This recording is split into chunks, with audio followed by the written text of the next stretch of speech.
દિશા જનસંપર્ક રેલીમાં મોટી સંખ્યામાં ઉપસ્થિત રહીને આપ સૌ વેપારીઓને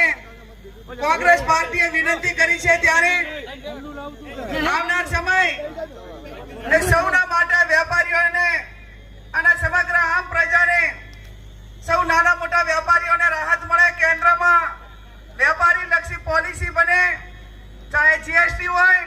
અન્ય નાના મોટી ઇન્કમ ટેક્સ થી કરીને તમામ પ્રકારની જે મુશ્કેલીઓ અને એક પ્રમાણે તાનાશાહી ભર્યો વહીવટ ચાલી રહ્યો છે એ વહીવટ સામે આપણે સૌએ અવાજ ઉઠાવવાનો છે ત્યારે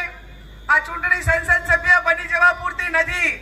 આ ચૂંટણી દેશનું ભવિષ્ય, દેશનું ઇકોનોમી,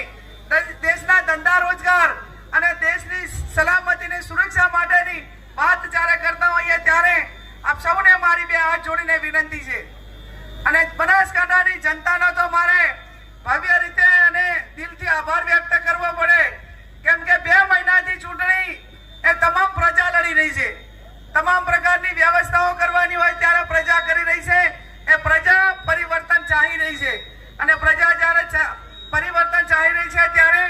હું એટલું ચોક્કસથી કહીશ કે આજે બજારની અંદર એક લોકસભાના જવાબદાર ઉમેદવાર તરીકે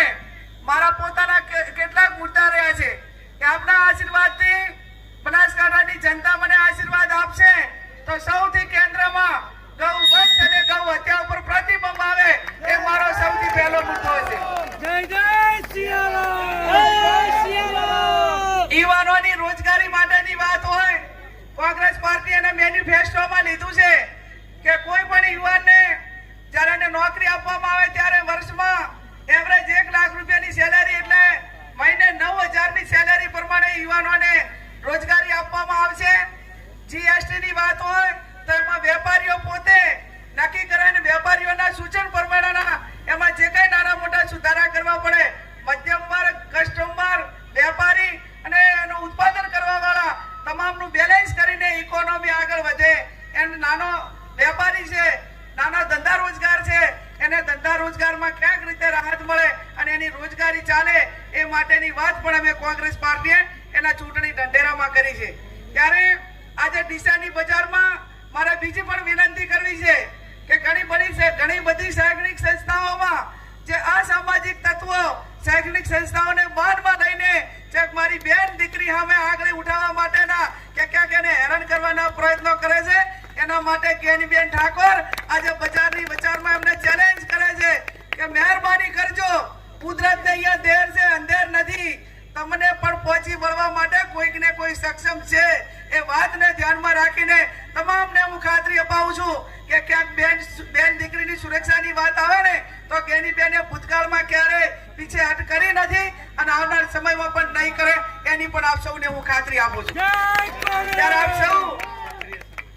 સૌ ક્ષત્રિય સમાજ આજે આપણને મોટા પ્રમાણમાં મદદ કરી રહ્યો છે ત્યારે મારે ક્ષત્રિય સમાજનો પણ દિલથી આભાર માનવો જોઈએ અને એમને પણ વિનંતી કરું છું કે ક્યાંક બેન દીકરી માટેની સલામતીની વાત આવે તો જેમ તમે તમારી બેન દીકરીને અસ્મિતા માટે લડાઈ લડો છો એવી આવનાર સમયમાં તમામ સમાજની દીકરીઓ માટે લડાઈ લડજો એવી પણ આપ સૌને હું વિનંતી કરું છું. આપ ખૂબ મોટી સંખ્યામાં હાજર રહીને સમર્થન આપ્યું. આપ સૌ 7મી તારીખે કોંગ્રેસના પંજાને વોટ આપીને વિજય બનાવજો. આ ચૂંટણી